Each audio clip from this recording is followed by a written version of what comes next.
kama wadwa gede ni fertilizer nen apar gang'wen oduoga buru to adwaro wang'iye mopogore jopur mar niang' oket bilion 2 mana mar neno ni sekta mar niang' obedo supported. Mano is largely within the space mar agriculture. Kidhi e coffee cherry fund ma support farmers ma puro coffee. Sani coffee puro Kenya te ok en mana Mount Kenya kende. Kata dhi mana Busia, kata dhi mana Sumbi. Naneno gavana ma Homabay kapogo kodhi mar coffee Robusta. Omed gi 2 billion mar coffee cherry fund. Mano nyiso ni sector no nie rang'iny maber. Yande incha winjo ka yago moro ywak e TV ka wacho ni chai mar jo Kenya okwamo monego dhi Sudan. Miriambo lilo. Gima nomiyo chai nokwamo chien kacha ne ni noket reserve price mane miyo uso chai go bedo matek. Onge chai mokwamo Mombasa.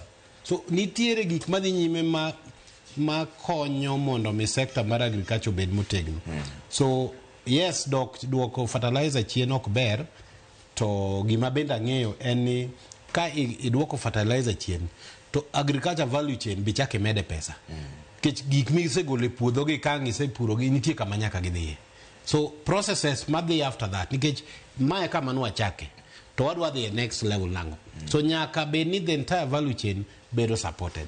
Mane momiyo kisomo budget winjo ka zako penjo ni to kare en nango yo wila luonge ni jaka luonge ni zaka ngeni wach zakayo ni julu. Any consolidating gains under bottom up economic transformation agenda. Wa consolidate gains mawango. Kawuono reform mantiere health sector. Momiyo SHA kawuono tiyo makoko manene nitie mang'eny chien cha koro dok piny. Wan gi gimiluongo ni community health promoters everywhere in the country. Kendo kene gi 3 billion ka. Mondo mi gine ni gigeng'o tuoche kapok owuok. Ka gitiyo maber, to ng'ama riek mong'eyo ni nitiere tudruok e chakruok mar tuo gi kama ka tuo osenyayo. Omiyo ka nitie community health promoter mamiyi net ka, to tiyo tije, budget mar malaria nyaka dog piny. Nikech we are addressing primary health care. And this is addressed in this budget. So aparo ni seche moko kata kapok wagoyo gik moko, to wang'i tudruok. Ng'ato yande owacho ni kamoro ing'e ni inyalo yudo ka koth biro to wuon pacho onge, to guoke mowe pacho.